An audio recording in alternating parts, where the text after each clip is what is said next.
Madam, আসতে হবে না, তুমি নিচে যাও, আমি রেডি। ভাইয়াকে গিয়ে বলো 2 মিনিটে আসছি। স্যার, আনিকা ম্যাডাম 2 মিনিটে আসছেন। ওকে, বাকিদের গিয়ে বলো খাবার টেবিলে রেডি করতে। Okay sir. কি হলো ভাইয়া, আজকেও লেট তোমার রাজকন্যা? ভাইয়া, তুমি কি কিছু বলো না? ও প্রতিদিন এমন করে, নিজে তো কিছু বলে না আর আমাদেরও বলতে দেয় না। বেশি কথা না বলে যে যার মতো খেতে যাও। সবাই খাবার টেবিলে বসে আনিকার জন্য ওয়েট করছে। কই 2 মিনিট, এখনো তো 30 মিনিট হয়ে গেল। আনিকা, এই তো ভাইয়া, আমি এসে পড়ছি। আসলে আয়, পরে যাবি তো। একবার পর বুঝবি ঠেলা। ঋষি কি বললি তুই? কই কিছু না তো। আনিকা হাঁপাতে হাঁপাতে এসে চেয়ারে বসলো। নেন্সি, তাড়াতাড়ি খাবার সার্ভ কর, আমার লেট হয়ে যাচ্ছে। আর একটু তাড়াতাড়ি ঘুম থেকে উঠতে পারিস না? তাহলেই তো আর লেট হয় না। রোজ রোজ একই অবস্থা তোর। প্রতিদিন দেরি করে উঠবে, 2 ঘন্টা ধরে রেডি হবে, আর খেতে এসে বলবে দেরি হয়ে যাচ্ছে। যত সব গন্ডার পোলা পান। কি বললি? তোরা তাড়াতাড়ি করে ব্রেকফাস্ট কর। আমার আর বিরাটের লেট হয়ে যায় প্রতিদিন, তোদের দুজনের জন্য। সবার খাওয়া কমপ্লিট, সবাই যে যার গন্তব্যে চলে গেল। আনিকা ভার্সিটিতে প্রবেশ করে কয়েকটা ছেলে ওর সাথে র্যাগিং করার চেষ্টা করে। আনিকা খুব জেদি, ওদের কিছু বলতে যাবে তার আগে একটা ছেলে এসে আর ওদের বলতে থাকে, কি করছেন আপনারা? প্লিজ এসব করবেন না, প্লিজ ওনাকে যেতে দিন। ছেলেটা একটু বোকা টাইপের ছিল। একটা ছেলে এই ব্যাককেল ছেলেটাকে থাপ্পড় মারলো। তারপর সবগুলো ছেলে মিলে ছেলেটাকে মারতে যাবে। আমার তো মাথা গরম হয়ে গেল। জিন্স প্যান্টের বেলটা খুলে ইচ্ছে মতো সবগুলোকে পিটাতে লাগলাম। ওই, তোদের অনেক শখ না র্যাগিং করার? তোদের র্যাগিং করা শেখাচ্ছিস? তারপর আরও উত্তম মধ্যম দিলাম। আমাকে দেখে আরও কিছু মেয়ে এসে তাদের পিটালো। র্যাগিং করা ছেলে সবগুলো। আমাদের মাফ করে দাও, আমরা আর জীবনে কাউকে বিরক্ত করব না, আর র্যাগিং তো জীবনেও না। ঠিক তো? আর যদি কোনোদিন দেখি গাছের সাথে উল্টো ঝুলিয়ে পেটাবো। আর জীবনেও না। তোমার তো খুব সাহস, তোমার জন্যই আজ আমরা সবাই মিলে ওদেরকে শায়েস্তা করতে পেরেছি। তুমি জানো না ছেলেগুলো কত ডিস্টার্ব করতো। তোমাকে অনেক ধন্যবাদ। আমি একা কিছুই করিনি, তোমরা সবাই সাথে ছিলে, তাই এটা করতে পেরেছি। ওয়েলকাম। সবাই চলে গেল, কিন্তু আমি দাঁড়িয়ে আছি আর ব্যাককেল ছেলেটাকে খুঁজছি যে থাপ্পড় খেয়েছিল। কোথায় গেল? পরে খুঁজবো, এখন ক্লাসে যাই। এইভাবে ক্লাস চলছে, কিন্তু আমার ওই ছেলেটার কথাই মনে পড়ছে। বেচারা আমার জন্য থাপ্পড় খেয়েছে। সবগুলো ক্লাস শেষে ছুটি আর আমি খুঁজছি ওই ব্যাককেল ছেলেটাকে, কিন্তু পুরো ভার্সিটি খুঁজে ছেলেটাকে পেলাম না। আর নতুন বলে তেমন কাউকে চিনিও না। ভার্সিটির গেটের সামনে যেতেই দেখলাম একটা ছেলে বাসের জন্য দাঁড়িয়ে আছে। বেশ কিছুক্ষণ তাকিয়েছিলাম। ইয়েস, এই তো সেই ছেলেটা যার কথা বলে আসি। বডিগার্ডদের চোখে ফাঁকি দিয়ে ছেলেটার কাছে আসতে একটু লেট হয়ে গেল। ছেলেটা বাসে উঠে পড়লো, আর বাসটাও চলতে শুরু করে দিয়েছে। আর আমিও বাসটার পেছনে ছুটতে লাগলাম আর চেঁচিয়ে বলতে লাগলাম, বাস থামাও, বাস থামাও। আমাকে দৌড়াতে দেখে বাসের হেল্পার বাস থামাতে বলল বাস ড্রাইভারকে। অনেক দৌড়াদৌড়ির পর বাস থামলো, আমিও বাসে উঠে পড়লাম। ওইদিকে বডিগার্ডগুলো আমাকে পুরো ভার্সিটিতে খুঁজছে, কিন্তু আমাকে পাবে কোথায়? আমি তো বাসে উঠে ছেলেটিকে খুঁজতে লাগলাম, পেয়েও গেলাম। ছেলেটার পাশের সিট খালি ছিল। আমিও ধূপ করে বসে পড়লাম। এই, আপনি আমার পাশে বসছেন কেন? আপনি একজন মহিলা মানুষ। কি? আমি মহিলা? তবে রে। ছাড়ুন, মরে যাব তো, পাগল নাকি? এই স্যারা, ওই বেশি কথা বললে একদম ধাক্কা দিয়ে বাস থেকে ফেলে দিব। ছেলেটা বেশ ভয় পেয়েছে বুঝলাম। ওর ভয় পাওয়া ফেস দেখে আমারও খুব হাসি পাচ্ছে। আমি একটু গুন্ডা টাইপের ভাব নিলাম। নাম কি? অপূর্ব। মাথা নিচু করে আছে। যা যা জিজ্ঞেস করলাম সব কিছু উত্তর দিল, কিন্তু বেচারা ভয় পাচ্ছে। আচ্ছা, এতক্ষণের জন্য সরি অ্যান্ড থ্যাঙ্কস। সরি কেন? ব্যাককল নাকি? বললামই তো এতক্ষণের ব্যবহারের জন্য সরি। আর থ্যাঙ্কস কেন? সকালে আমার জন্য ওই ছেলের কাছ থেকে থাপ্পড় খেয়েছেন তার জন্য। অপূর্ব অবাক হয়ে, ওই মেয়েটা আপনি ছিলেন যে ওই ছেলেগুলোকে ওইভাবে পিটাচ্ছে? হ্যাঁ, তো কি হয়েছে? অপূর্ব অনেকটাই ভয় পেয়ে গেল। আ, আ, কি করছেন? আমি কিছু করিনি, প্লিজ আমাকে মারবেন না। সত্যি, আমি তো ওখানে শুধু আপনার সাহায্য করতে গিয়েছিলাম, প্লিজ আমাকে মারবেন না। বাসের সবাই তাকিয়ে আছে। আমি আপনাকে কেন মারবো? আমি তো আপনাকে সরি আর থ্যাঙ্কস বলতে আসছি। তারপরও বেশি বেশি করছিল, এতগুলো মানুষের সামনে কান্না করে দিছে। একটা ছেলে কেমনে কাঁদতে পারে, আমি তো অবাক। আমাকে প্লিজ কিছু করবেন না, আমি আমার বাবা মার একমাত্র ছেলে। তো বন্ধুরা, এতক্ষণ ধরে গল্পটি শুনেছো। গল্পটি তোমাদের কাছে কেমন লাগছে? যদি গল্পটি ভালো লেগে থাকে এবং এ ধরনের গল্প আরও শুনতে পছন্দ করো, তাহলে এক্ষুনি নিচে থাকা সাবস্ক্রাইব বাটনটি টিপে আমাদের পরিবারের একজন সদস্য হয়ে যাও এবং গল্পটি কন্টিনিউ করো।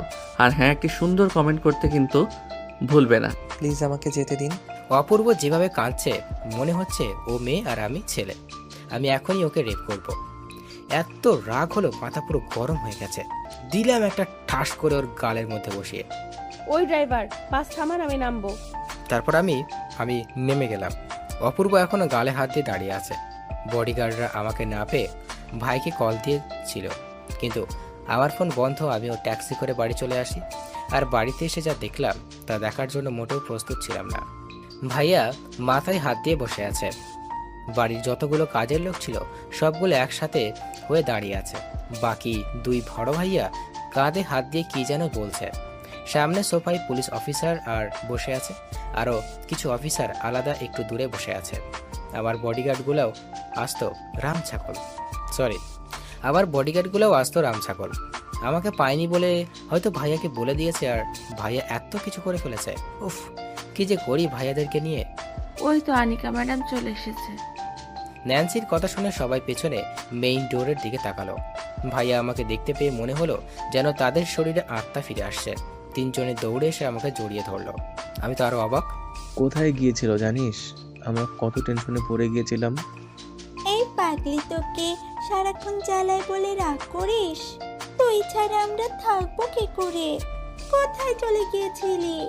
ভাইয়া তো পুলিশ ইনফর্ম করে দিয়েছে, পুলিশ বাড়িতেও চলে আসছে। নাইট ভাইয়া অনেকক্ষণ চুপ করে তাকিয়েছিল, আমার দিকে কিছু বলেনি, কিন্তু অঝরে চোখ বেয়ে পানি পড়ছে। আপনার বন্ধু অসুস্থ, সহি সালামতে বাড়ি চলে আসছে। এখন আমরা আসি, দরকার হলে কল দিবেন মিস্টার নাইট চৌধুরী। ভাইয়া আমাকে দেখে বুঝতে পারলো আমাকে কেউ কিডন্যাপ করেনি।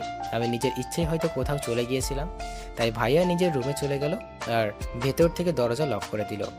বাকি দুইজন আমাকে প্রশ্ন করলো হাজারটা, কিন্তু এই প্রথম ভাইয়া আমাকে কিছু না বলে চলে গেল। ওদের দুইজনকে সব বললাম, ভার্সিটি থেকে শুরু করে অপূর্বকে থাপ্পড় মারা পর্যন্ত। ওরা দুইজনেই হাহা করে হেসে দিল। এইবার একটু বেশিই হচ্ছে। দুইজনের সোফায় বসা ছিল, এখন হাসতে হাসতে মেঝেতে লুটোপুটি খাচ্ছে। আমার খুব বিরক্তি লাগছে, তাই নিজের রুমে চলে এলাম। ফ্রেশ হতে ওয়াশরুমে চলে গেলাম। দুপুরে না খেয়েই ঘুমিয়ে পড়েছিলাম। ঘুম থেকে উঠে দেখি সন্ধ্যা 7টা। বিছানা থেকে উঠে সোজা চলে এলাম বড় ভাইয়ের রুমে, কিন্তু রুমের দরজা খোলা আর ভাইয়াও নাই। তাই মুড অফ করে নিজের রুমে চলে এলাম। রাত 8টা। ন্যান্সি হচ্ছে রাতে খাবার সময় হয়ে গিয়েছে বলতে ভাইয়া ওয়েট করছে আমার জন্য। আমি জিজ্ঞেস করলাম, বড় ভাইয়া বাড়ি ফিরেছে? না, বড় স্যার এখনো আসেনি, তবে আপনাকে খেয়ে ঘুমিয়ে পড়তে বলেছে। আচ্ছা, তুমি যাও আর ওদের বলো খেতে। আমার খিদে নেই, আমি আজ খাবো না। বলে ন্যান্সির রুম থেকে চলে যেতে লাগলাম। ওরা দুইজনে প্রায় খাওয়া শেষ। তখন ন্যান্সি গিয়ে বলল, স্যার ম্যাডাম খাবে না, ওনার খিদে নেই। কি? আমরা তো ওকে ছাড়াই খেয়ে ফেললাম। নাহিদ ভাইয়া জানতে পারলে আমাদের 12টা বাজবে। দুইজনের খাওয়া কমপ্লিট করে ভাইয়াকে কল দেয়। ভাইয়া ফোন বন্ধ পেয়ে সামিয়া আপুকে কল দেয়। আপু কল সাথে সাথেই রিসিভ করে। হ্যালো সামিয়া আপু। হ্যাঁ বলো বিরাট, হঠাৎ কল দিলে যে, কোনো দরকার আছে নাকি? কেন, আমরা কি তোমাকে এমনি কল দিতে পারি না নাকি? পারো, কিন্তু তোমরা তো এমনি কখনো কল দাও না, তাই বললাম আর কি। কি জন্য কল দিয়েছো? বিরাট সুমাইয়া আপুকে সব বললো A to Z। আপু তোমার বাড়িতে কি গিয়েছে নাকি নাহিদ? না, এখনো তো আসেনি। আচ্ছা, নাহিদের খবর পেলে জানিও আমাদের। আল্লাহ হাফেজ, রাখি। আচ্ছা, তুমিও জানিও আমাকে। ঋষি ভাইয়াকে বারবার কল দিচ্ছে, কিন্তু কল বন্ধ। অফিসে কল দিয়েছে, অফিসে যায়নি। সব শেষে ভাইয়া ফোনে একটা মেসেজ দিল ঋষি। ভাইয়া, তুমি কোথায়? আমরা সবাই টেনশন করছি তোমার জন্য। আর আনিকা দুপুরেও কিছু খায়নি, আর এখনো খায়নি। তাড়াতাড়ি বাড়ি আসো প্লিজ। ভাইয়া একটা মিটিংয়ে গিয়েছে। ভাইয়া আর তার পিএ ছাড়া কেউ জানে না, আর সেজন্য ভাইয়ার ফোন বন্ধ ছিল। বিরাট ভাইয়া আর ঋষি ভাইয়া আমার রুমে এসে দেখে আমি ঘুমিয়ে পড়েছি, তাই তারা নিচে চলে গেল ও গিয়ে পায়চারি করছে বড় ভাইয়া কখন আসবে। দুইজনে সোফায় এসে ঘুমিয়ে পড়ে। ভাইয়া মিটিং শেষ হয়ে প্রায় রাত 11টায় ভাইয়া আর তার পিয়ে গাড়িতে উঠে বসে আর বাড়ির জন্য রওনা হয়। ভাইয়া ফোন বের করে সুইচ অন করতেই ফোনে ঋষি ভাইয়ার একটা মেসেজ চায়।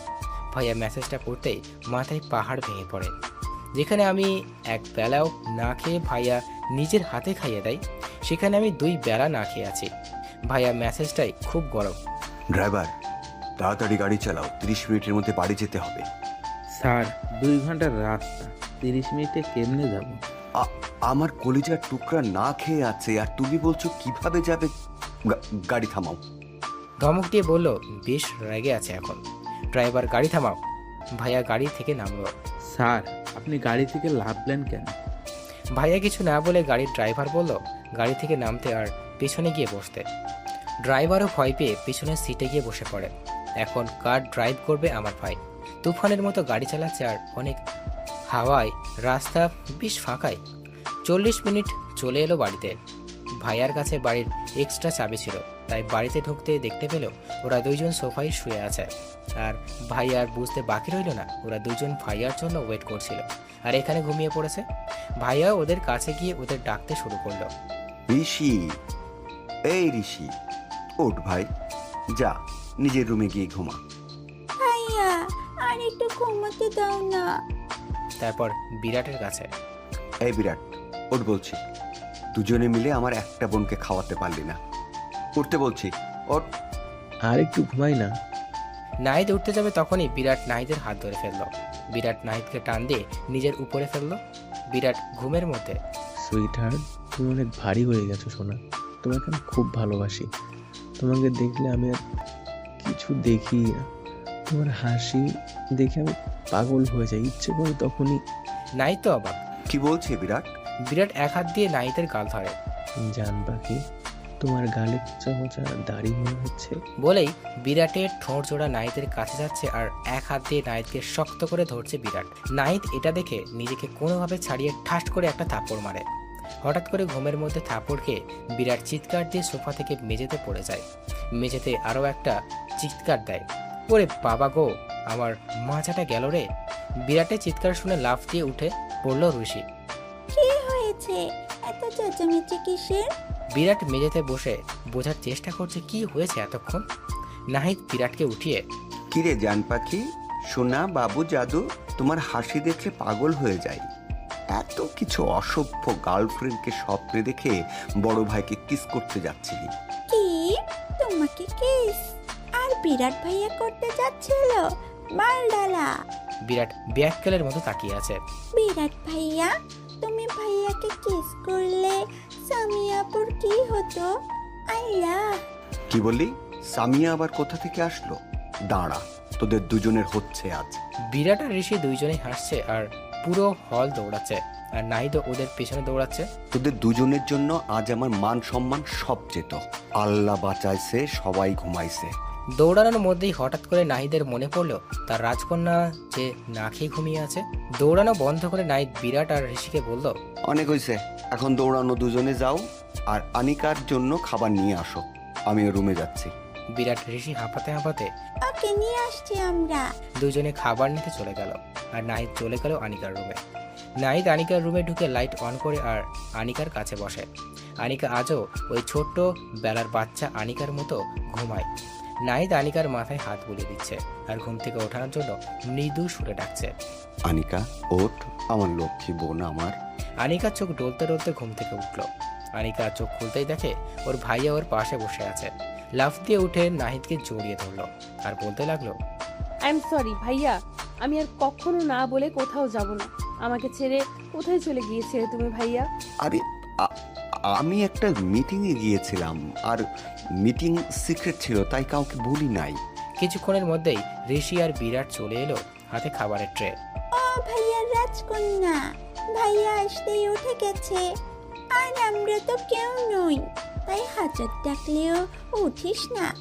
ঋষি, এই যে খাবার নিয়ে আসছি। 4 ভাই বোন মিলে 4 জনকে খাইয়ে দেয়।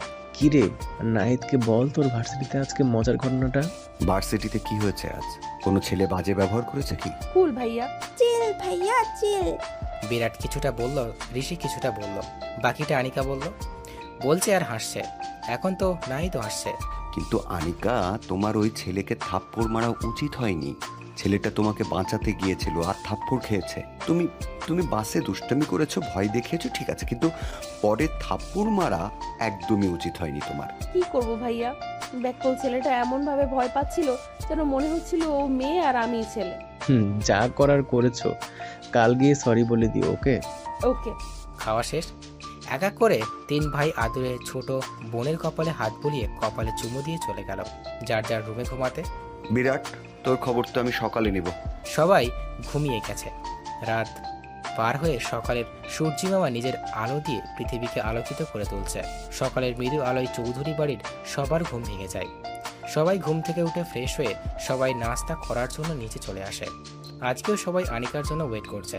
তোরা বস, আমি ওকে ডেকে আসছি। আজ ফেরছে নাহি ইয়ার। আরে আনিকা। প্রতিদিনের মতো আজকেও নাহিদ আনিকাকে ডাকছে আর ওরা বসে বসে বোরিং ফিল করছে। আজ তো ওর হচ্ছে। দীর্ঘ 1 ঘন্টা পর আনিকা ঘুম থেকে উঠে ফ্রেশ হয়ে নিচে এসে ব্রেকফাস্ট করতে। খাবার টেবিলে বসে আছে বিরাট, ঋষি আর Nahid. Hi, good morning guys. কয়টা বাজে দেখেছিস? তোর জন্য প্রতিদিন 1 ঘন্টা ওয়েট করতে হয় খাবার সামনে নিয়ে, কিন্তু খেতে পারি না তোর জন্য, জানিস? আর একদিন যদি লেট করিস তোর উপর পানি ঢেলে দিব, দেখিস। এমন যেন আর না হয়। প্রতিদিন 1 দিন 2 দিন হলে মেনে নেওয়া যায়, কিন্তু প্রতিদিন কেন? নিশ্চুপ হয়ে বসে আছে। হইছে ভাইয়ারা, আর হবে না। আনিকার হাসি দেখে 3 জনেরই রাগ গেল উধাও। হইছে, আর হাসতে হবে না, বসো। সবাই খাওয়া শুরু করলো আর ঋষি মাঝখানে কাল রাতের বিরাটের কথা, ঘটনা সব বলল। রাগী লুক নিয়ে ঋষির দিকে তাকিয়ে আছে নাহিদ। আনিকা, বিরাট, ঋষি 3 জন একসাথে হাসতে হাসতে শেষ। সত্যি তো সামি আপুর কি হতো? আনিকা। ভাইয়া সামি আপু কিন্তু। চুপ চুপ করো আনু। সরি ভাইয়া। কলেজে এসে পুরো কলেজ খুঁজলাম, কোথাও পেলাম না। মুড অফ করে চলে গেলাম ক্লাসে। কলেজ শেষে গেটের সামনে আসতে দেখি অপূর্ব রাস্তার পাশে চায়ের দোকানে কয়েকজন সিনিয়র ভাইদের সাথে চা খাচ্ছে। খাচ্ছিলি চা, এদিকে আমি সারা দিন খুঁজে মরছি। এই মরছি মানে কি? দেখাচ্ছি মজা তোমাকে, সোনার চান পিতলা ঘুঘু। হাঁটতে হাঁটতে চলে এলাম দোকানের সামনে। এই যে অপু। অপূর্ব মেয়েটা তোকে ডাকছে। কোন মেয়েটা? দোকানের ভিতরে টিভি চলছে আর টিভিতে ক্রিকেট খেলা, আর অপূর্ব টিভির দিকে তাকিয়েই বলল, কোন মেয়ে? সিনিয়র আর এক ভাইও ঘাট ধরে আমাদের দিকে ঘুরিয়ে বলে। অপূর্ব আমাদের দেখে ধপ করে দাঁড়িয়ে যায় আর ওর হাত থেকে চায়ের কাপ পড়ে গিয়ে ভেঙে যায়। চায়ের কাপ ভেঙেছে বলে দোকানদার যা কিটকিট করছে মনে হচ্ছে 1000 টাকার জিনিস ভেঙে ফেলেছে। হালার পো, একটা চায়ের কাপ ধরতে পারস না? তুই চা খাইতে আসিস কেন? আমার চায়ের কাপের জরিমানা দে। আমার কাছে তো টাকা নেই, যা ছিল তা দিয়ে তোদেরকে চা বিস্কুট রুটি খাইয়ে ফেলছি। অর্ক আহান, তোরা একটু ম্যানেজ করে দে না, আমি কালকে মাঠ থেকে এনে দিয়ে দেব। আমার কাছেও নেই রে অপূর্ব, আমার কাছে আছে, কিন্তু জিনিসেই তো একটু পর আমার গার্লফ্রেন্ডকে নিয়ে ঘুরতে যাবে, আর ওইখানে টাকা দিয়ে দিলে ঘুরতে কিভাবে যাব বল? আর না হলে দিতাম। প্যান্টের পকেটে হাত ঢুকিয়ে দাঁড়িয়ে ওদের তামাশা দেখছি। এতক্ষণ পাম দিয়ে ওদের টাকা খেলো, আর যখন ওদের থেকে সাহায্য চাইছে দুইজনেই দিতে নারাজ। দোকানদার দোকান থেকে বেরিয়ে আসে, লুঙ্গি কাঁচা দিয়ে অপূর্বকে থাপ্পড় মারতে আসে। এখন আর তামাশা দেখার সময় না, এখন অ্যাকশন ফিল্ম দেখানোর সময়। হেঁটে গিয়ে দোকানদারের হাত ধরে নিলাম, হাত ধরিয়ে ধাক্কা দিয়ে মাটিতে ফেলে দিলাম। আপনার সাহস কি করে হয় আমার বয়ফ্রেন্ডের গায়ে হাত তুলতে আসার? হাত ঘুরিয়ে হাতে ধরিয়ে দেবো। একটা সামান্য কাপের জন্য আমার সামনে আমার বয়ফ্রেন্ডকে মারতে আসছেন? আপনাকে আমি গার্ডস শুট হিম। আনন্দ দোকানদারের দিকে পিস্তল তাক করে। বিজনেসম্যান নাহিদ চৌধুরীর একমাত্র বোন আনিকা চৌধুরী। অপূর্ব তোর গার্লফ্রেন্ড? অবাকের চরম পর্যায়ে চলে গেছে ওরা। দোকানদার আমার পায়ে পড়ে যায় আর বারবার ক্ষমা চাইছে। আমি কোনো রেসপন্স করছি না দেখে এবার অপূর্বর পায়ে ধরেছে। বোবা ছেলে গলে গিয়েছে। ওনাকে ক্ষমা করে দিন প্লিজ। শুধু তুমি বলছো বলে ছেড়ে দিলাম। হাত দিয়ে আনন্দকে চলে যেতে বললাম আর ড্রাইভারকে গাড়ি নিয়ে আসতে বললাম। আমি ব্যাগ থেকে 1000 টাকার নোট বের করে দোকানদারের মুখের উপর ছুঁড়ে মারি। এটা হচ্ছে কাপের দাম আর বাকি টাকা টিপস। দোকানদারের উপর থেকে চোখ সরিয়ে অর্ক আর আহানদের দিকে তাকালাম। আমাকে ওদের দিকে ভ্রু কুচকে তাকাতে দেখে ভয়ে ঢোকিল। বন্ধু শুধু বন্ধুটা খাওয়ার জন্যই হয় না, বন্ধুর আপদ বিপদে পাশে থাকার জন্যও হয়। আজ তোমরা যা করলে তাতে তোমরা কোনো বন্ধুর কাতারেই পড়ো না। অপু, আজ থেকে তুমি ওদের সাথে চলবে না। ততক্ষণে আমার গাড়িও চলে আসে। ড্রাইভিং সিটে ড্রাইভার, ফ্রন্ট সিটে আনন্দ। অপূর্ব হাত ধরে টেনে ওর গাড়িতে উঠালাম। আমিও উঠে বললাম, গাড়ি থেকে নেমে চলে এলাম পার্কে। আপনি আমাকে ওদের সামনে আপনার বয়ফ্রেন্ড বললেন কেন? আর আমার জন্য 1000 টাকার নোটই বা ব্যয় করলেন কেন? বয়ফ্রেন্ড বলেছি কারণ তুমি আমার বয়ফ্রেন্ড, আমি তোমার গার্লফ্রেন্ড। কবে থেকে? ইউ যেদিন বাসে থাপ্পড় খেয়েছিলে সেদিন থেকে। অপূর্ব মাথা নিচু করে ফেলল। হালকা মুচকি হেসে বলল, আই এম সরি। সরি কেন? সেদিন থাপ্পড় মেরেছিলাম তাই সরি। O it's okay. তুমি চাইলে আমাকে চড় মারতে পারো। না না, আমি আপনাকে কিভাবে চড় মারতে পারি? আচ্ছা, না মারলে নাই। আমার গাল বেঁচে গেল। অপূর্ব আমার দিকে তাকালো। আমি গালে হাত দিয়ে হাসতেছি আর হাসি দেখে অপূর্ব হেসে দিল। তুমি আমাকে তুমি করে বলবে কারণ তুমি আমার বয়ফ্রেন্ড, ওকে? ওকে, কিন্তু অর্ক আর আহান কাল কলেজে এসে সবাইকে বলে দেবে তুমি আমাকে তোমার বয়ফ্রেন্ড বলেছো। হাই রে হাবাগোবা, বয়ফ্রেন্ড বলুক তাতে কোনো সমস্যা নেই, কারণ তুমি আমার রিয়েল বয়ফ্রেন্ড। কি? কিন্তু তুমি যদি কখনো রেগে গিয়ে আমাকে শুট করে ফেলো? কি? সত্যি খুব বেশি হাবা। তেমন কিছুই করব না, কারণ তুমি আমার বয়ফ্রেন্ড। এই প্রথম আমি কোনো মেয়ের সাথে এভাবে কথা বলছি। ও হাউ কিউট। সন্ধ্যা পর্যন্ত আমি অপূর্বর সাথে ছিলাম। দুইজনে অনেক মজা করি। আর সবচাইতে বেশি ভালো লাগে তো তখন যখন আমি কিছু আর অপূর্ব তা মেনে নেয়। পরের দিন ক্লাসে আসার পর গাড়ি থেকে নেমে স্টাইল নিয়ে প্যান্টের পকেটে হাত ঢুকিয়ে অ্যাটিটিউড ভাব নিয়ে কলেজে ঢুকলাম। পেছনে আনন্দ। আমার সাথে কলেজে তেমন কেউই মেশে না। যাও, প্রথম দিন 2-3 জন হাই হ্যালো করেছিল আমার সাথে। আনন্দ আর আনন্দের সাথে পিস্তল দেখে সব পগার পার হয়ে গিয়েছে। অনেকেই কানাকানি করছে, কিন্তু তাতে আমার কোনো কিছুই যায় আসে না। অপূর্ব কলেজের গেটের দিকে সবে মাত্র ঢুকলো আর ওকে সবাই বিরক্ত করা শুরু করেছে। কালকের ঘটনা আজকে কলেজে অর্ক আর আহান সব বলে দিয়েছে, আর সেইগুলো নিয়ে সবাই অপূর্বকে খোঁচাচ্ছে। দাঁড়িয়ে দাঁড়িয়ে সব কিছু দেখলাম। এখন চললাম অপূর্বর কাছে। অপূর্বর সামনে দাঁড়িয়ে বললাম, এখানে কি কোনো সুপারস্টার এসেছে? তোমরা সবাই অপূর্বকে এভাবে ঘিরে ধরেছো কেন? কয়েকজন একসাথে। আমরা শুনেছি অপূর্বর নাকি আপনার সাথে চক্কর চলছে। হ্যাঁ চলছে তো। তোমাদের কি সমস্যা? হ্যাঁ, অপূর্ব আমার বয়ফ্রেন্ড, আমি অপূর্বর গার্লফ্রেন্ড, শুনেছো সবাই। আর এরপরও যদি তোমাদের মধ্যে আমাদের বিষয় নিয়ে নাক গলাও বা অপূর্বকে কিছু জিজ্ঞেস করো, ডিস্টার্ব করো, তাহলে আনন্দ তাকে জায়গাতেই শুট করবে বলে দিলাম, মাথায় রেখো সবাই। কথা শেষ করে কলেজ মাঠ থেকে সকল ছাত্রছাত্রীর মধ্যে খান থেকে অপূর্বর হাত ধরে টেনে নিয়ে আসলাম। এত বোকা কেন তুমি? কিছু বলনি কেন ওদের? আমি কাল কি বলেছিলাম, আমি তোমার গার্লফ্রেন্ড, বুঝছো? কেউ যদি জিজ্ঞেস করে তাহলে সেটাই বলবে, আর যদি আমার ভাইয়াদের মধ্যেও কেউ জিজ্ঞেস করে তাহলে সেটাই বলবে, মাথায় ঢুকিয়ে নাও। বলেই চলে আসলাম কলেজে। ক্লাস শেষ হতেই সমস্ত কলেজ খুঁজে ফেললাম, কোথাও নেই আপু। আর একজন সিনিয়র আপু, আনিকা রাইট, অপূর্ব নাই, চলে গেছে। আর কিছু না বলে আমিও চলে এলাম। সন্ধ্যা 7টা, রোডের উপর বসে বসে ল্যাম্পপোস্টে কাজ করছিলাম। নাহিদ ভাইয়া, বিরাট ভাইয়া আর বজ্জাত ঋষি ভাইয়া আমার রুমে আসলো। আর 3 জনই আমার কাছে জিজ্ঞেস করছে অপূর্বকে। নাহিদ ভাইয়া বড় বিজনেসম্যান, তাই কলেজের ঘটনা প্রিন্সিপাল স্যার নিজে ভাইয়াকে কল দিয়ে জানায়। কে অপূর্ব? আমার সিনিয়র। নিশ্চয়ই প্রেম করে। নাউজুবিল্লাহ, কি তাকাও ভাইজান, দাহামিসা কথা এগুলা। তাহলে সত্যি কি?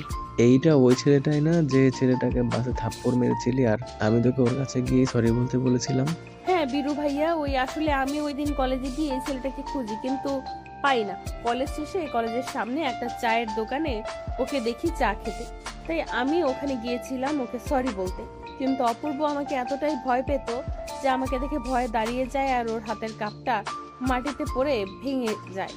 তাতে জরিমানা দাবি করে দোকানদার, আর ওর কাছে টাকা ছিল না, যা ছিল ওর বন্ধু অর্ক আর আহান চাট্টু মেরে খেয়ে নিয়েছে। আর বিপদে পড়ে যখন অপূর্ব ওদের কাছে হেল্প চায় তখন ওরা দিতে না করে দেয়, কিন্তু ওদের কাছে টাকা ছিল। তখনই দোকানদার ওকে মারতে আসে আর আমি দোকানদারকে আটকাই আর একটু পিস্তলের ভয় দেখাই, প্লাস অপূর্বকে বয়ফ্রেন্ড বলি আর অর্ক আহানকে একটু জ্ঞান বিতরণ করি। কিন্তু ওরা পরের দিন কলেজে এসে সবাইকে এই কথা বলে দেয় আর সবাই অপূর্ব কলেজে যেতেই ওকে ঘিরে ধরে আর আমার সেটা সহ্য হয় নাই, তাই ওইসব কথা বলেছিলাম সবার সামনে। তুমি এটাও বলেছো অপূর্বকে কেউ বিরক্ত করলে আনন্দ তাকে গুলি করবে। আনু, কিন্তু ভাইয়া আসল কথা হলো প্রথম দিন থেকে ছেলেটাকে আমার ভালো লাগে। হুম, আর কিছু না বলে চলে গেল। খুব ভালো করেছিস, কিন্তু শোন, ভালো লাগা আর ভালোবাসা কিন্তু এক নয়। বীরু ভাইয়া। আনু, কি? আমাদের কিছু একটা করতে হবে, আর এই নাহিদ আর সামিয়া আপুর বিয়েটা দিতে হবে। পাক্কা প্ল্যান বানাতে হবে। হ্যাঁ তুই তো চাইবি যাতে নাহিদ ভাইয়ার বিয়ে তাড়াতাড়ি হোক, যাতে করে তোর সিরিয়াল আসে। দেখ ঋষি, হ্যাঁ ঠিক, আর বিরাট ভাইয়ার পর তোর পালা। বলেই হাসতে শুরু করলাম। মোটেও না, আমি এত তাড়াতাড়ি বিয়ে করব না। কিসের তাড়াতাড়ি? দেখ, আগে নাহিদ বিয়ে করার জন্য রাজি হয় নাকি। রাজি হবে আর বিয়েও করবে, আমি আছি কি করতে। বলেই আমি হাত বাড়ালাম আর আমার হাতের উপর বিরাট আর ঋষি ভাইয়ের হাত রাখলো। আমাদের সকলের কথা শুনছে, এদের দিকে নিয়ে আর পারি না। নাহিদ বলছে, পরের দিন কলেজে এসে সবার আগে খুঁজে বের করলাম অপূর্বকে। তুমি আমাকে কাল না বলে কাল চলে গিয়েছিলে কেন? আমার মা অসুস্থ ছিল, ওষুধ কিনতে হতো তাই। ও আচ্ছা, এখন কেমন আছে আন্টি? আলহামদুলিল্লাহ, আগের থেকে ভালো। চলো। কোথায়? কোথায় আবার? ক্লাসে। আর কলেজ শেষে আমার জন্য ওয়েট করবা। আচ্ছা। তারপর দুজনেই যার যার ক্লাসে চলে গেলাম। ক্লাস শেষে গেটের সামনে দাঁড়িয়েছিল অপূর্বকে দেখে আমি ওর কাছে যাই। দুজনেই একসাথে বাসে উঠলাম। আমার পিছনে আনন্দও আছে। আমরা অনেক কথাই বললাম দুইজনে। এখন টোটাল ফ্রি হয়ে গিয়েছি। অপূর্বর কাছ থেকে ওর নাম্বারটা নিয়ে নিই। রাতে ডাইনিং টেবিলে সবার আগে আমি চলে আসছি আর সবার জন্য অপেক্ষা করছি। 5 মিনিট পর ভাইয়া চলে আসে। ওহো মহারানী, আজ সবার আগে কি ব্যাপার? তোর মাথায় কি চলছে রে? ও শুরু হয়ে গেছে তোদের। তারপর ওরা দুইজনে চুপ হয়ে যায়। খুব তাড়াতাড়ি করে খাচ্ছি। খাবার আসতে খেতে হয়, এত তাড়াহুড়ো করছিস কেন? নিশ্চয় তোর কোনো মতলব আছে। ভাইয়া। ন্যাকা কণ্ঠে।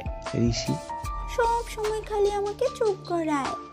দাঁড়া, আজকে তোর উপর নজর রাখতেই হবে। ওদের খাওয়া এখনো শেষ হয়নি। আমি আদা খেয়ে দৌড়ে রুমে চলে আসছি। ও এত তাড়াতাড়ি চলে গেল কেন? তাতে তোর কি, চুপ করে খা। ওর খাওয়া শেষ তাই চলে গেছে, আর নয়তো কি করতো? বসে বসে তো খাওয়া দেখতো। ভাইয়া। রুমে এসে টুক করে একটা কল দিলাম অপূর্বকে। একবার কল বাজতেই অপূর্ব কল রিসিভ করে। আমিও ওর সাথে হাসি খুশি হয়ে কথা বলছি। আগে ভাবতাম যারা প্রেম করে তারা এত ফোনে ঘন্টার পর ঘন্টা কথা বলে কিভাবে। আজ বুঝতে পারলাম কথা একটার পর একটা অটোমেটিক চলে আসে। ঘন্টাখানিক কথা বললাম, তারপরেও যেন কথা শেষ হয়নি। মনে হচ্ছে 2-3 মিনিট কথা বললাম, কিন্তু এদিকে 1.5 ঘন্টা পার হয়ে গিয়েছে। হঠাৎ পেছন থেকে ঋষি ভাইয়া। ও এই ব্যাপার, তাই তো তাড়াহুড়ো করছিলি। পেছনে তাকালাম আমি। ভাইয়া তুমি? সাথে সাথে কল কেটে দিলাম। হয় বইনে, আমি জানতাম তোর মাথায় কোনো খিচুড়ি পাকছে, তাই তো আরই পাকছিলাম। প্রেম করছো ময়না পাখি? এই খবর যদি ভাইয়ার কানে দেই তাহলে? ভাইয়ার কানে দেওয়ার আগে ভাইয়া তুই এই ছবিটা দেখ। ফোনের স্ক্রিনে একটা ছবি যেটাতে ঋষি ভাইয়া একটা মেয়েকে কিস করছে। ঋষি ভাইয়া ছবিটা দেখে যেন আকাশ থেকে পড়লো আর খেজুর গাছে আটকে গেল। কিন্তু এটা তো আমি না, আর এই মেয়েকে আমি চিনিও না। তুই এটা না, মেয়েটাকেও তুই চিনিস না। এটা শুধু তুই আর আমি জানি, ভাইয়া জানে না। তো আমি যদি ছবিটা দেই তাহলে জাস্ট ইমাজিন তোর কি অবস্থা ভাইয়া করবে। ওরে বে তুমি সেরি, দাঁড়া, আজকে তোর হচ্ছে। বলেই আমাকে দিল দৌড়ানে। আমিও দিলাম দৌড়। এক দৌড়ে বিরাট আর নাহিদ ভাইয়ার কাছে লাইব্রেরির রুমে চলে আসলাম। চিল্লাতে চিল্লাতে বললাম, ভাইয়া আমাকে বাঁচাও। ভাইয়াদের পিছনে লুকিয়ে পড়লাম। কি হচ্ছে ঋষি? তুই ওর পিছনে দৌড়াচ্ছিস কেন? ও কি করছে জানো? কি করছে আনিকা? নিশ্চয়। কি হলো বল, কি করছে? আমার মাথা করছে, বলা যাইবো না। বলে চলে গেল ভাইয়া নিজের রুমে। কি করছিস তুই? আমার মতো ভদ্র আর লক্ষ্মী মেয়ে দুইটা আছে নাকি? আমি কিচ্ছু করি নাই। মানে কেটে পড় আনিকা। রুম থেকে দিলাম তো নিজের রুমে ঢুকে দরজা আটকে দিলাম। আমার আর অপূর্ব প্রেমটাও হয়ে গেছে অনেকদিন আগে। দুইজনেই চুটিয়ে প্রেম করি আর বাড়িতে কত কিছু না বলে বানিয়ে বানিয়ে বললাম। 6 মাস পর অপূর্ব আমার উপর জামাইয়ের মতো অধিকার খাটায়, যেটা আমার মোটেও সহ্য হয় না। সব কিছুতে শুধু বাধা আর বাধা। আজ অপূর্বের সাথে ক্যাফেতে দেখা করতে যাব। প্যান্ট আর টপস পরেছি, ক্যাফেতে বসে আছে, এখনো আসার নামই খবর নেই। 10 মিনিট পর অপূর্ব এসে হাজির, একটা হেলাঢোলা ঢিলা শার্ট আর ঢিলা প্যান্ট পরে, চুল দাড়ি বড় বড় কাট আর নামও খবর নেই। কতবার বলেছি সেলুনে যেতে, কিন্তু শুনতে তো ওর নাকি এভাবেই ভালো লাগে। উফ, এটা কি পরে আসছো তুমি? কেন, এই ড্রেসের সমস্যা কি? সমস্যা কি মানে কি? পুরাই সমস্যা। তোমার অন দিয়া পেট বাইরে আছে, এদিকে পুরো হাত থেকে উপর পর্যন্ত দেখা যাচ্ছে। সবাই কেমনভাবে তাকিয়ে দেখছে, দেখো হাত, ডাকো ডাকো হাত। থাকবো। আচ্ছা, এখান দিয়ে থাকলে ওদিক দিয়ে পেট আরো দেখা যাবে। থাকবো এখন? না না, থাক থাক। Ma'am, order. Cold coffee. Cold coffee কেন? তোমার না ঠান্ডা লাগছে? তুমি না রাতেও কথা বলার সময় কাশছো? তুমি এখন কোল্ড কফি খাবে না তুমি অন্য কিছু খাও? কোল্ড কফি খেলে ঠান্ডা আরো বেশি বাড়বে, প্লিজ সোনা। উফ, খাবোই না, আমি গেলাম। এলাম অপূর্বর সামনে থেকে। অসহ্য হয়ে যাচ্ছে দিন দিন। আগের মতোই হাবাগোবা হয়ে, আগের মতোই ঢিলাঢালা ড্রেস পরে কথা থেকে কথা থেমে থেমে বলে, কিন্তু শুধু এখন অধিকার বোধ জন্মিয়েছে আর সব কিছুতে বাধা দেয়। আগে এই সব ভালো লাগলেও এখন বয়ফ্রেন্ডের প্যারা লাগে, জীবনটা তেনা তেনা করে বানিয়ে দিয়েছে। এইটা করা যাবে না, ওইটা করা যাবে না, ওখানে যাওয়া যাবে না, এটা খাওয়া যাবে না, একটা ভালো না, এই ড্রেসটা পরা যাবে না। উফ, কি টর্চার। 2 দিন পর আজ আমার ক্লাস ফ্রেন্ড জুলির বার্থডে পার্টি এনজয় করছে, অপূর্বকেও নিয়ে আসছে, কিন্তু সেই আনস্মার্ট গায়া ভূত হয়ে এসেছে। কতবার বলেছি আজ একটু মডার্ন ড্রেস পরে আসিস, কিন্তু শুনলো বা? সবগুলো ফ্রেন্ড ইনসাল্ট করলো। আমি এত মডার্ন আর আমার বয়ফ্রেন্ড, ওদের কথাগুলো শুনে মেজাজটা গেল চটে। রাত 11টায় পেরিয়ে আসলাম। পার্টি ছেড়ে আনার সাথে অপূর্ব ও পেছনে পেছনে আসছে। এতটাই রেগেছিলাম গাড়িতে উঠিনি, সোজা হাঁটতে শুরু করলাম। আজ আমার সাথে আনন্দ আসেনি। অপূর্ব আমার পাশে এসে আমার হাত ধরে, আমি ওর দিকে ঘুরে ওর গালে কষিয়ে একটা চড়। অপূর্ব আমার হাত থেকে ওর গালে হাত দিয়ে দাঁড়িয়ে থাকে। তোর সাহস হয় কি করে আমার হাত ধরার? নিজেকে দেখছিস কতবার বলছি একটু ভালো ড্রেস পরে আসতে? শুনছিস আমার কথা? আজ তোর জন্য অতগুলো মেয়ে আমাকে ইনসাল্ট করলো, নিজেকে দেখেছিস একবারও? আর এইসব কি পরিস এগুলো? হ্যাঁ, কি সমস্যা তোর? আর আমাকে টাচ করলি কেন? মাঝরাতে রাস্তায় আমি চিল্লাবো, ডাকবো মানুষ আর বলবো তুই আমার সাথে? জানিস আমি এখন চিল্লাবো, তোর কি হবে? জঙ্গলিদের মতো থাকিস, আনস্মার্ট ছেলে। তুই আমার বয়ফ্রেন্ড হওয়ার যোগ্যই না। তোর এই চেহারা আমাকে কখনো দেখাবি না, তোর চেহারা আমি দেখতেও চাই না। বলেই ওর সামনে থেকে গাড়িতে উঠে পড়লাম আর একবারও তাকালাম না। নিজের প্রতি খুব রাগ হচ্ছে। গাড়ির সিটে শুয়ে পড়লাম, সিটে মুখ গুজে কাঁদতে লাগলাম। পরের দিন সকালে কলেজে এসে সরি বলার জন্য অপূর্বকে পুরো কলেজ খোঁজে, কিন্তু অপূর্বকে কোথাও খুঁজে পাইনি। আর কেউ অপূর্বর খোঁজও দিতে পারে না। কাল রাত রাগের বসে কিন্তু আজে বাজে কথা বলে ফেলছে। আমাকে ওকে সরি বলতেই হবে, কিন্তু অপূর্বকে পেলাম না। 2 মাস পর। কিরে, নাহিদকে বলে রাজি করো না প্লিজ। সরি, সামিয়া আপুর বাড়ি থেকে বিয়ের চাপ দিচ্ছে। আপু আমাকে সকালে কল দিয়েছিল আর অনেক কাজ ছিল, তাই সামিয়া আপু তোমাকে অনেক ভালোবাসে, প্লিজ আপুকে বিয়ে করতে রাজি হয়ে যাও প্লিজ। নাহিদ রাজি হয়ে যা, তুইও তো সামিয়া আপুকে ভালোবাসিস। মুখে বলিস না ঠিকই, কিন্তু আমি বুঝি এটা তো ঠিক না। বল, যা আমাদের সাথে হয়েছে তার জন্য তুই কখনো বিয়ে করবি না। আব্বু আমাদের মা চলে গেছে বলে আমাদের ছোট রেখেই চলে গেছে, আর সেজন্যই তুই সেই ভয়ে সামিয়াকে আপন করতে চাইছিস না। আমি ছোট থেকে তোর সাথে ছায়ার মতো আছি, আমি চিনি, আমি তোকে বুঝি। প্লিজ লক্ষ্মী ভাই আমার, রাজি হয়ে যা। পুরো জীবন একা কাটাতে পারবি না ভাই, লাইফ পার্টনার তো চাই। আমারও ভাবি চাই, প্লিজ বড় ভাইয়া। নাহিদ প্লিজ। সামিয়া, তুমি এখানে? নাহিদ, আমি তোমাকে স্কুল লাইফ থেকে ভালোবাসি। প্লিজ নাহিদ, আমাকে ফিরিয়ে দিও না। প্লিজ নাহিদ, আমি তোমার ছায়া হয়ে থাকবো। নাহিদ, তুমি ছোট থেকে তোমার ভাইদের আর বোনকে বাবার মতো করে ভালোবাসা দিয়ে আগলে রেখেছো, আর ভালোবাসা আদর যত্ন দিয়ে বড়ও করেছো। আমিও তোমার সাথে ওদের মায়ের হতে চাই, আমি ওদেরকে মার মতোই ভালোবাসা দিব। প্লিজ নাহিদ। কথাগুলো বলছে আর কাঁদছে সামিয়া আপু। হঠাৎ করে নাহিদ ভাইয়ার পায়ে পড়ে সামিয়া আপু নাহিদ ভাইয়ার সাথে সাথে উঠে দাঁড়ায় আর আমাদের তিনজনের দিকে ঘুরে ঘুরে দেখছে। আমরা তিনজনেই মাথা নাড়ালাম আর চোখ দিয়ে ইশারা দিলাম। নাহিদ ভাইয়া সামিয়া আপু উঠে দাঁড় করানো আর চোখের জল মুছে জড়িয়ে ধরে। সামিয়া আপু ভাইয়াকে জড়িয়ে ধরে হাউমাউ করে কাঁদতে শুরু করে। বিয়ে ফাইনাল? উম, ইয়াহু! ইয়েস।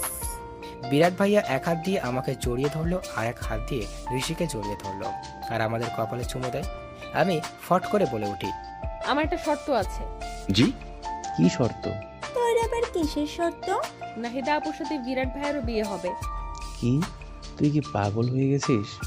তুই কি পাগল হয়ে গেছিস? ভুল কি বলেছে আনিকা? ঠিকই তো বলেছে। আর তারপরেই তোমার পালা, বাঁদর ছেলে। আমি আর বিয়ে? আল্লাহ, ভাবতেই কেমন কেমন জানি লজ্জা লাগে। ঋষি ভাইয়ের কথা শুনে সবাই হেসে দিলাম। কিছুদিন পর আমাদের কলেজে নতুন একটি মেয়ে আসে, আমাদের ক্লাসের নিউ স্টুডেন্ট। প্রথম দিন আমার পাশের সিটে বসে আর আমার বন্ধু হতে চায়। আমি তেমন ইন্টারেস্ট দেখাই না, ইগনোর করি। আজ পর্যন্ত আমার কোনো ফ্রেন্ড নাই, কিন্তু মেয়েটা আমার প্রতি অনেক বেশি ইন্টারেস্ট ভাবলাম। দেখে তো তাই মনে হচ্ছে। লেসবিয়ান না তো আমার তোর কী সব ভাবছি আমি। 2-3 দিন যেতে মেয়েটাকে আমারও ভালো লেগে যায়। আমি ওর সাথে বন্ধুত্ব করি। মেয়েটা অনেকটাই সুইট। ধীরে ধীরে তৈমা আমার বেস্ট ফ্রেন্ড হয়ে যায়। ও ছাড়া আমার চলেই না। আমার সম্পর্কে সব কিছু থেকে শুরু করে তৈমা জানে, অপূর্ব কোথাও জানে। 2 মাস পর আজ ভাইয়াদের বিয়ে সম্পূর্ণ হলো। শুরু থেকে শেষ পর্যন্ত তৈমা ছিল। 3 বছর পর দুইজনই বসে আইসক্রিম খাচ্ছি। তোর তো তাহলে বিয়ে ঠিক হয়ে গেল। তা দুলা ভাইয়ের সাথে দেখা করবি কখন?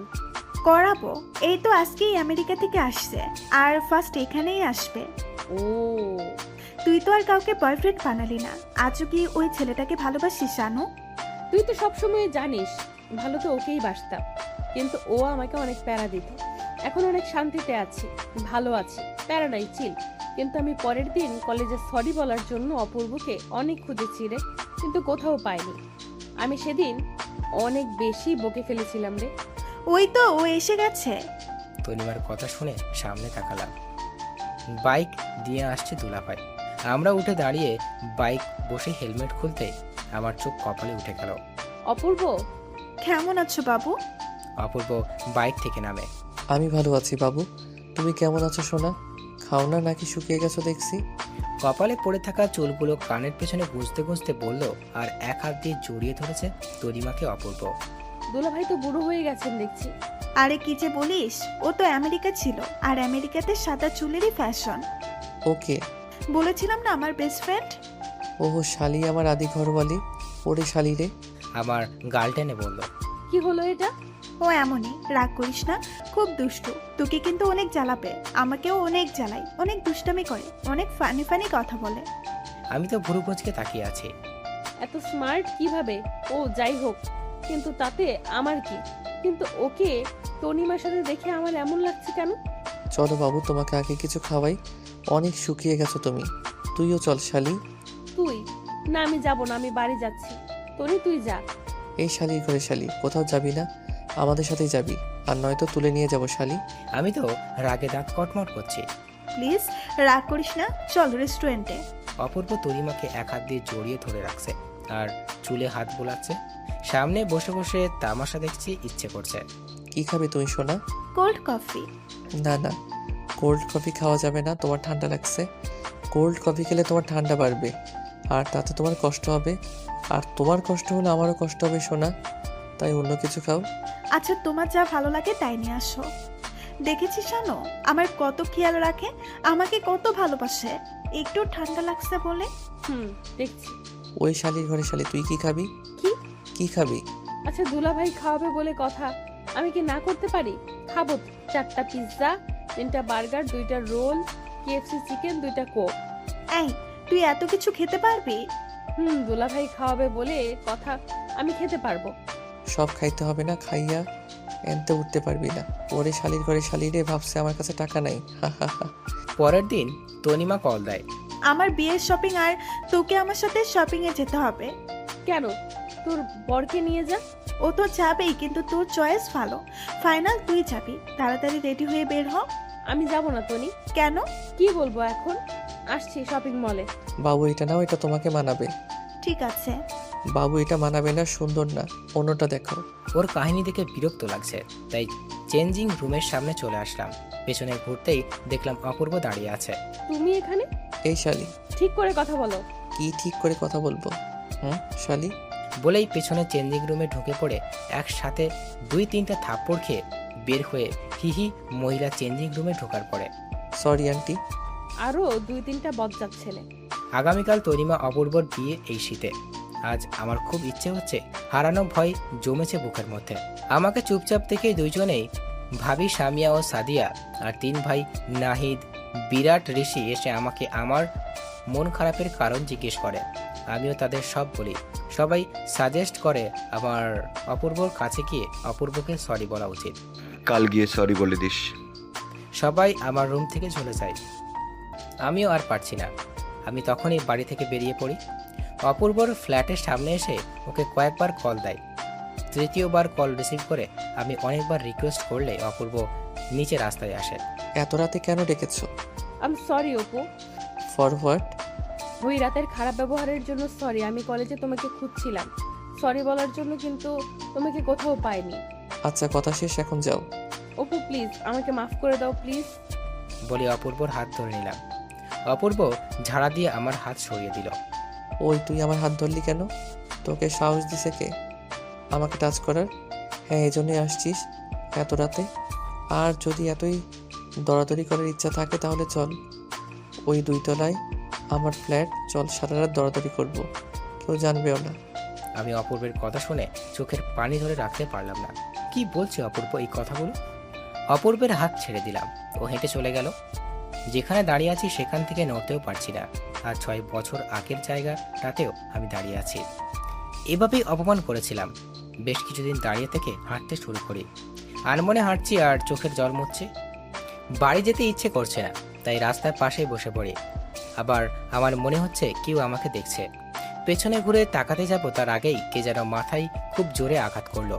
সাথে সাথে মাটিতে পড়ে গেলাম। মিটমিট করে তাকিয়ে দেখি সামনে কালো গাড়ি, আর গাড়ি থেকে 2 জন লোক নামছে।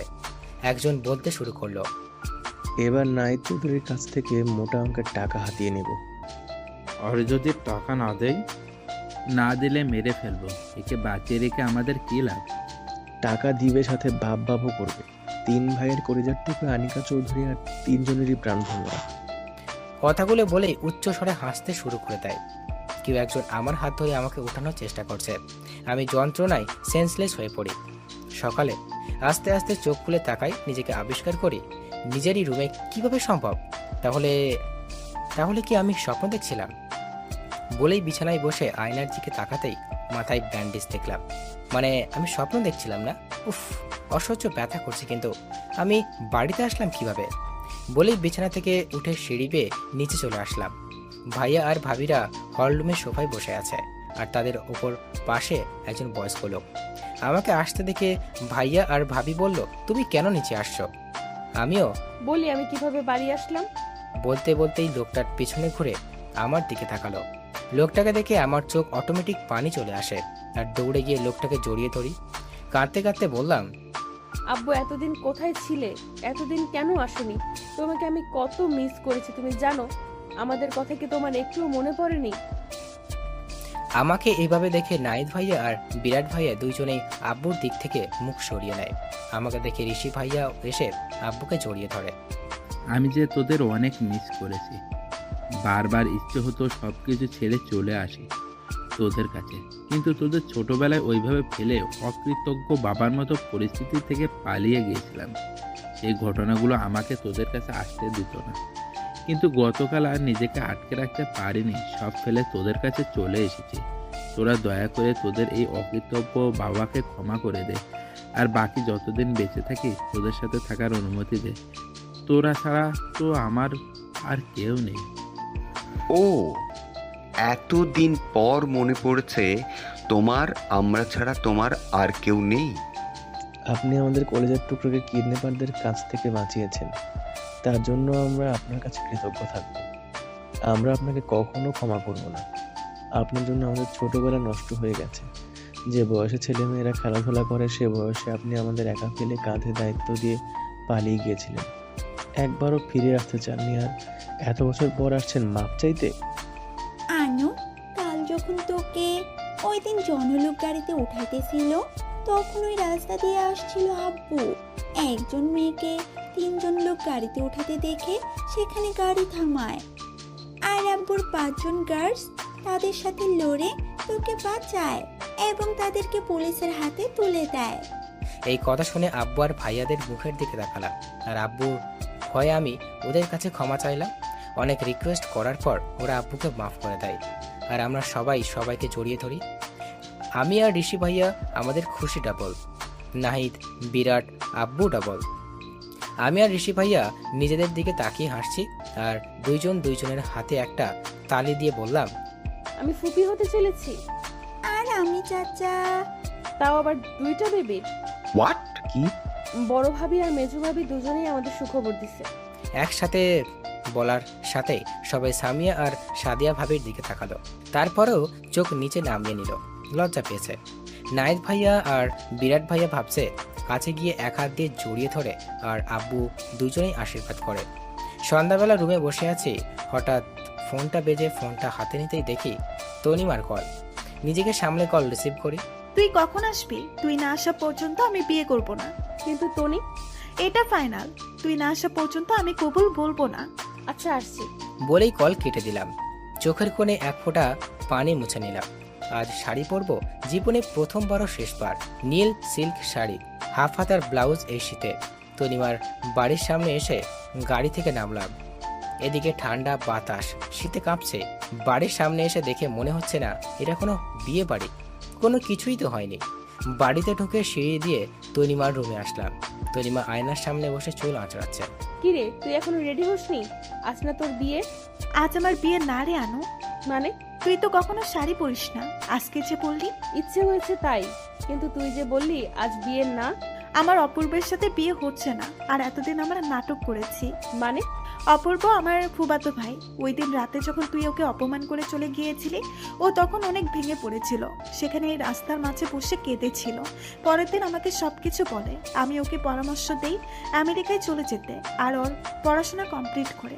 আর আমার কথা মতো ও যে হয়, কিন্তু সত্য দেয় আমি যেন 24 ঘন্টার ছায়ার মতো তোর পাশে থাকি, তোকে দেখে রাখি। আর তার জন্য অপূর্ব চলে যাওয়ার 2 মাস পরে আমি তোর কলেজে ভর্তি হই, তোর বন্ধু হই, বন্ধু থেকে বেস্ট ফ্রেন্ড। তোর সাথে মিশে বুঝতে পারি তোর জায়গায় তুই ঠিকই ছিলি, তবে তোর কথাগুলো বলার ধরন ছিল না। তুই 3 বছরের অন্য কোনো ছেলের দিকে আগ্রহ দেখাসনি, কারণ তুই ওই অপূর্বকেই ভালোবাসতি। আর সেজন্যই আমাদের এই প্ল্যান। আর কালকে রাতে যে অপূর্ব তোকে যা যা বলেছে, সব কিছুই আমাদের প্ল্যানের মধ্যেই ছিল। কিন্তু শেষে তোর সাথে ঘটে যাওয়া ওই অ্যাক্সিডেন্ট, আমরা ভাবিনি তোর সাথে অমন হবে। অপূর্ব তোকে বাঁচাতে গিয়েছিল, আর ছুরির আঘাতে ওর হাত কেটে যায়। অপূর্বকে একজন মারতে আসা, তখনই ওখানে গাড়ি নিয়ে আসে তোর বাবা। সে অপূর্ব আর তোকে বাঁচায়। তোকে দেখে বলে তুই ওনার মেয়ে আনিকা। আর অপূর্ব ও বলে ওর কথা যেন তোকে না বলে, কিন্তু আমি বলে দিলাম। কাঁদছিস কেন পাগলি? যা, অপূর্ব সাথে তোর জন্য অপেক্ষা করছে। তনিমার কথা শেষ হতেই ওকে জড়িয়ে ধরে, আর কয়েকটা কিল ঘুষি দিয়ে রুম থেকে দৌড়ে বেরিয়ে আসি। দৌড়াতে দৌড়াতে ছাদে চলে আসি। ছাদের এক কোণে দাঁড়িয়ে আছে অপূর্ব আর আমি। হেঁটে গিয়ে ওর পিছনে দাঁড়ালাম। অপূর্ব আমার পায়ের শব্দ শুনে আমার দিকে ঘুরে তাকালো। আমার পা থেকে মাথা পর্যন্ত দেখলো। কতবার বলেছিলাম শীতের মধ্যে এভাবে না বের হতে, ঠান্ডা লেগে যাবে। কথাটা বলেই ওর গা থেকে ব্লেজারটা খুলে আমার গায়ের উপর ঢেকে দিল। আমি অপূর্বর চোখের দিকে তাকিয়ে আছি, এক দৃষ্টিতে। চোখ দিয়ে পানি পড়ছে।